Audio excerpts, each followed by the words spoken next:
1952 সালে মহাপ্রস্থানের পথে ছবি দিয়ে অভিনয় জগতে পদার্পণ করেছিলেন অরুন্ধতী দেবী। যেমন সুন্দরী ছিলেন, তেমনই ছিল অভিজাত ভাবভঙ্গি। যে সময় অরুন্ধতী দেবী অভিনয় করতে এসেছিলেন, সেই সময় বাংলা চলচ্চিত্রের দর্শক সুচিত্রা সেনের সৌন্দর্যে এবং অভিনয় মোহিত। কিন্তু তার মাঝেও অরুন্ধতী দেবী আলাদা করে আকর্ষণ করলেন। এমনকি পুরুষ প্রধান ছবিতেও তিনি আলাদা করে নজরে পড়তে শুরু করলেন। তাঁর আদব কায়দা, সংলাপ বলার ধরন সবেতেই ছিল এক অভিজাত অনন্য ভঙ্গি। তিনি যদি নায়িকা না হতেন, তাহলে হতেন বিখ্যাত গায়িকা। তিনি ছিলেন বিশ্বভারতী বিশ্ববিদ্যালয়ের ছাত্রী। শৈলজারঞ্জন মজুমদারের কাছে রবীন্দ্রসঙ্গীত শিখেছিলেন। 1940 সালে অল ইন্ডিয়া রেডিওতে রবীন্দ্রসঙ্গীত শিল্পী হিসেবে তাঁর কর্মজীবন শুরু হয়েছিল। মাত্র 12 বছর বয়সে এসেছিলেন শান্তিনিকেতনে। আশ্রমের শিক্ষক অজিত চক্রবর্তী ছিলেন অরুন্ধতী দেবীর পিসেমশাই। তখন শান্তিনিকেতনে নিয়ম ছিল, গান শিখতে গেলে পরীক্ষা দিতে হবে স্বয়ং রবীন্দ্রনাথের কাছে। দুটো গান তিনি শিখলেন কয়েক ঘন্টার মধ্যে। সেদিনই বিকেলে আশ্রমে নাট্যঘরে কবিগুরু রবীন্দ্রনাথ ঠাকুরের সামনে গানের পরীক্ষা দিতে গিয়ে তিনি গাইলেন, এবার উজাড় করে লও হে আমার। তার গান শুনে মুগ্ধ হলেন রবীন্দ্রনাথ ঠাকুর। আকাশবাণীতে কাজ করতে গিয়ে প্রেমে পড়লেন পরিচালক প্রভাত মুখোপাধ্যায়। তখন আকাশবাণীতে কাজ করতেন প্রভাত। বাড়ির অমতে বিয়ে করলেন দুজনে। বিয়ের পর দুজনেই এলেন ছবির জগতে।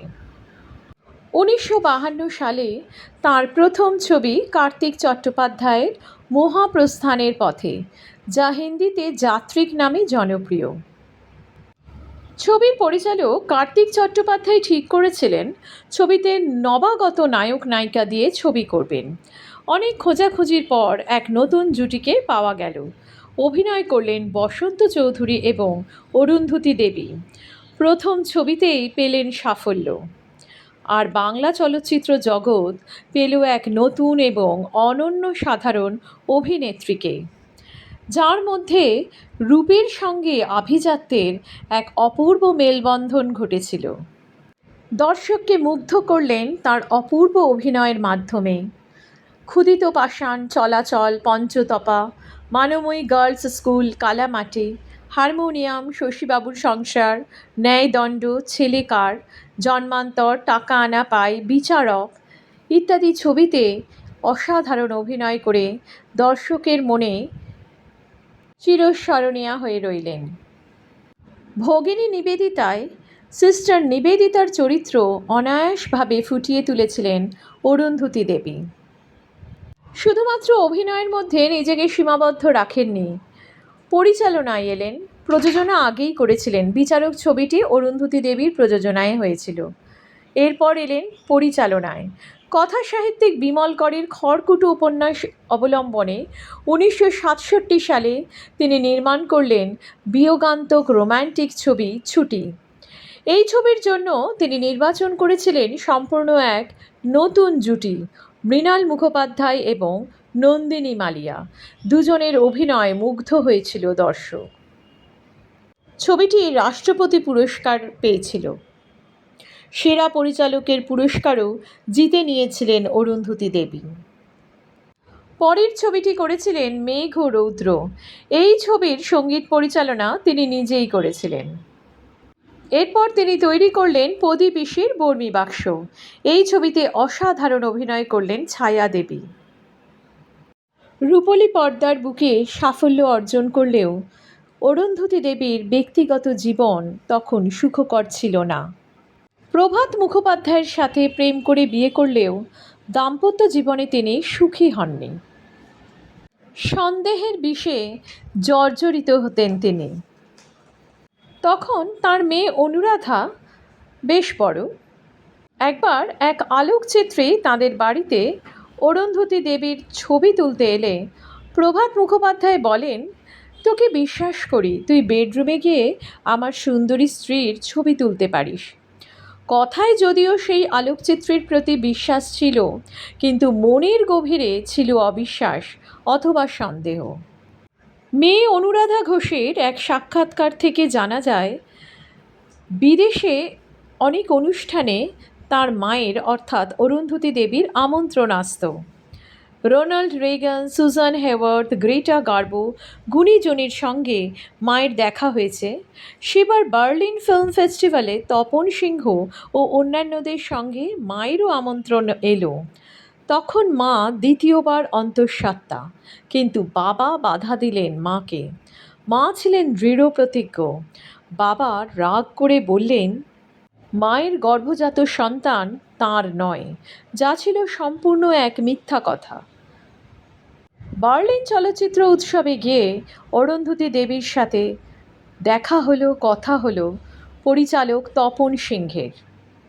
মানসিক অত্যাচারে জর্জরিত অরুন্ধতীর হাত ধরলেন তপন সিংহ। বার্লিন থেকে ফিরে আসার পরে অরুন্ধতী দেবী আলাদাভাবে থাকা শুরু করলেন।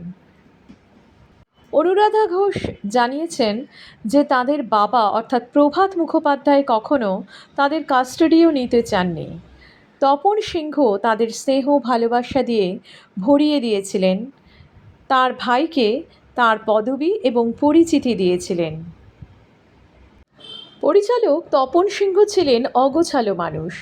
সারাদিন ব্যস্ত থাকতেন নিজের ছবির কাজ ও পড়াশোনা নিয়ে।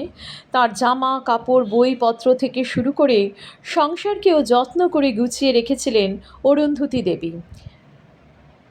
ছেলে মেয়েদের দিকেও তাঁর ছিল কড়া নজর। ছেলে মেয়ের ব্যাপারে ছিল একই ধরনের কঠিন নিয়মানুবর্তিতা। তাঁর কাছে 6টা মানে 6টাই। মেয়ে অনুরাধার থেকে জানা যায় যে তার মা বলতেন, সময়ানুবর্তিতা জীবনের সবচেয়ে বড় জিনিস। সেই কারণে একদিকে তিনি অভিনয় করেছেন, একদিকে ছবি প্রযোজনা করেছেন, একদিকে ছবি পরিচালনা করেছেন, একদিকে সঙ্গীত পরিচালনা করেছেন, তার সাথে করেছেন সংসার, ছেলে মেয়েদের মানুষ করেছেন। নিয়মানুবর্তিতা ছিল বলেই এত বড় কর্মকাণ্ড তিনি একা করতে পেরেছেন। তার এই কর্মময় জীবন হঠাৎ থমকে যায় শারীরিক অসুস্থতায়।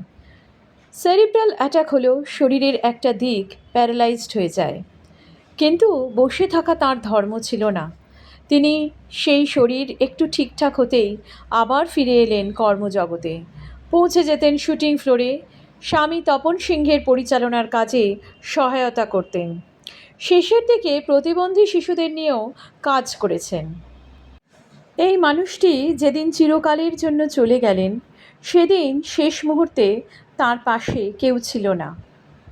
পরিচালক তপন সিংহের সাক্ষাৎকার থেকে জানা যায় যে সেদিন সন্ধ্যাবেলায় কোনো একটি কাজে তপন সিংহ আটকে পড়েছিলেন।